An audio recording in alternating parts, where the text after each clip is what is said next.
लेकिन middle east की इस जंग में पाकिस्तान की हालत सबसे ज्यादा उलझी हुई। एक तरफ ईरान, दूसरी तरफ अमेरिका और सऊदी अरब का दबाव।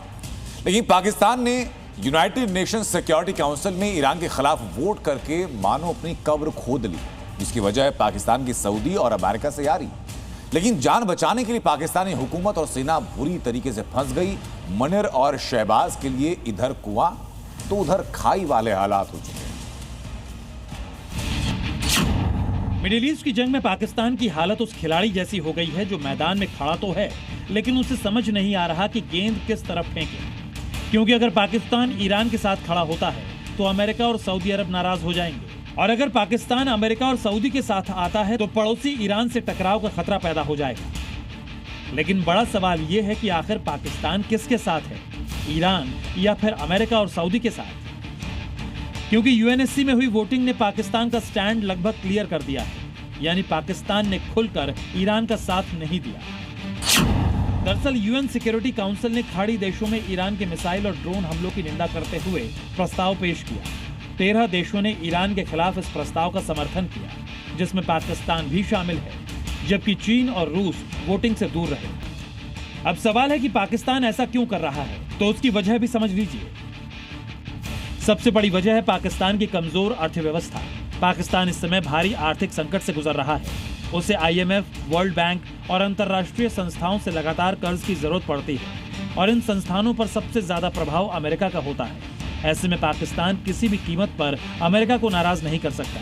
यही वजह है कि पाकिस्तान अक्सर अंतर्राष्ट्रीय मंचों पर वही रुख अपनाता है जिससे अमेरिका के साथ उसके रिश्ते खराब ना हो।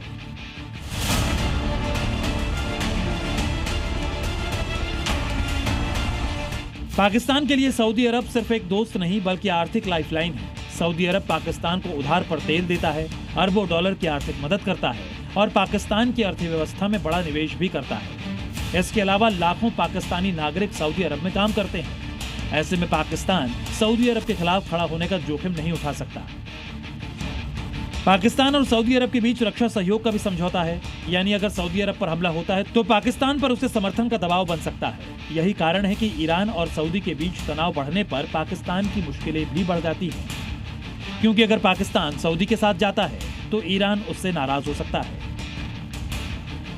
अमेरिका लंबे समय से पाकिस्तान को सैन्य और आर्थिक मदद देता रहा है। पाकिस्तान की सेना को मिलने वाले कई हथियार और तकनीक भी अमेरिका से जुड़े हैं। इसके अलावा पाकिस्तान और अमेरिका के बीच अरबों डॉलर का व्यापार भी होता है। ऐसे में पाकिस्तान के लिए अमेरिका से दूरी बनाना आसान नहीं है, क्योंकि अगर पाकिस्तान अमेरिका को नाराज करेगा तो उसे ट्रंप के टैरिफ प्रहार के लिए भी तैयार रहना होगा।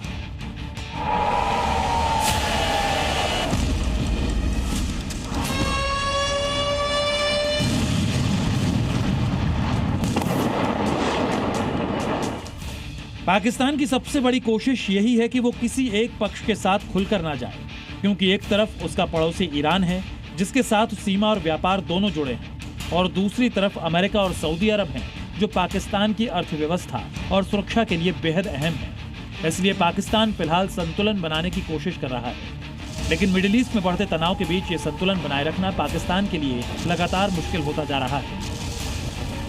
यानी साफ है कि मिडिल ईस्ट की जंग में पाकिस्तान खुलकर किसी एक पक्ष के साथ नहीं दिखना चाहता, लेकिन आर्थिक मजबूरी, सऊदी अरब पर निर्भरता और अमेरिका के दबाव ने पाकिस्तान को ऐसी स्थिति में ला खड़ा किया है जहां हर फैसला उसके लिए नई मुसीबत बनता जा रहा है। ब्यूरो रिपोर्ट, जी मीडिया।